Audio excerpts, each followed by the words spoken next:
You're standing at the edge of an ancient forest, miles from anyone, watching a wildfire devour the tree line. Smoke burns your throat. The heat hits your face like an open furnace. Kangaroos, wallabies, lizards, everything is running away from the flames. And above the fire, you see birds, dozens of them, circling. You assume they're fleeing, carried up by the heat, desperate to escape. Every creature with wings or legs wants one thing right now: distance. That's just obvious. Yet wildlife biology has spent decades documenting a staggering anomaly. Those birds aren't fleeing the fire, they're carrying it. Certain raptors have been observed picking up smoldering sticks from active blazes and flying them over a kilometer away to drop in unburned grass, starting entirely new fires on purpose. Think about how bizarre that is. The creature you just watched circling above the destruction isn't a victim. It's the one who started it. We assume animals and fire is always accidental. Wrong place, wrong time, drawn to the warmth, too primitive to know better. But behavioral ecology has uncovered a much stranger, darker reality. These birds don't just understand fire. They've learned to weaponize it. Brown falcons, black kites, whistling kites, the most lethal hunters in the Australian wilderness. Fast, precise, patient. But they all share the same problem. Prey hides, rodents vanish into grass, lizards freeze under bark. A raptor can circle 300 meters up for hours and find nothing. Fire changes that instantly. A grass fire flushes every living thing out of cover at the same time.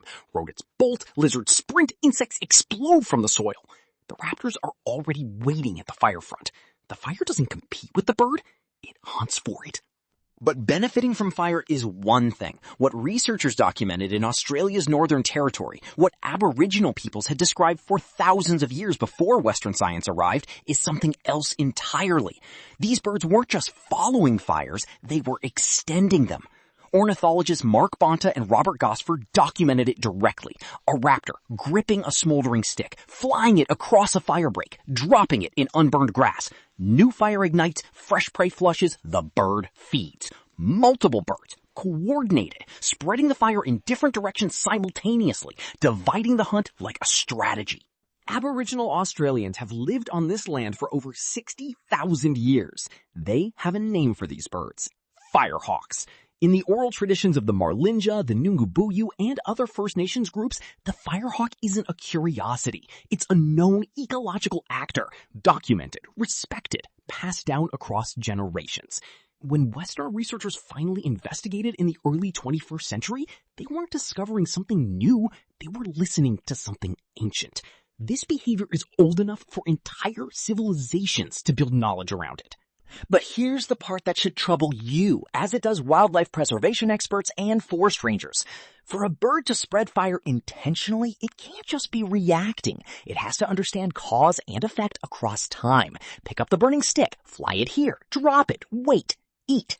Behavioral ecologists call this means and reasoning, holding a future goal in mind while executing a present action. That's primate level cognition, dolphin level, great ape level. Inside a brain the size of a walnut, a falcon has modeled the relationship between fire, prey, and itself, and chosen to intervene.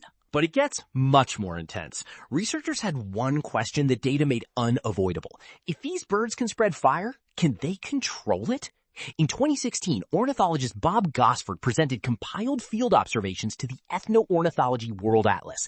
What he reported stopped the room.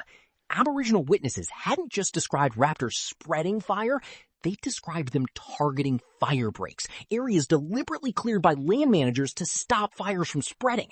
The birds were carrying burning material across those breaks and reigniting fires that human crews had worked to contain. They weren't just using fire, they were countering our attempts to stop it. We've spent all of human history treating fire control as the thing that separates us from every other creature on Earth. These birds reached the same conclusion we did.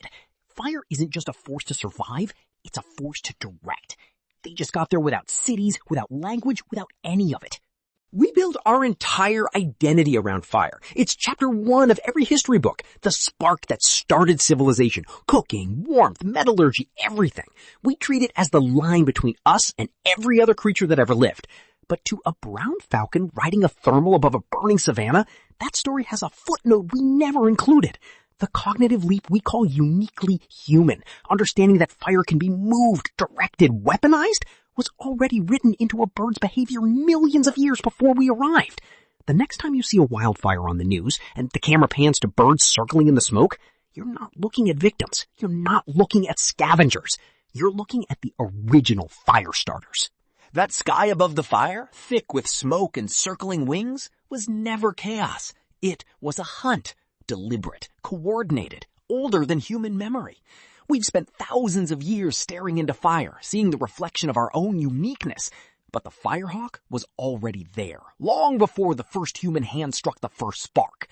Fire was never just ours to use as we saw fit.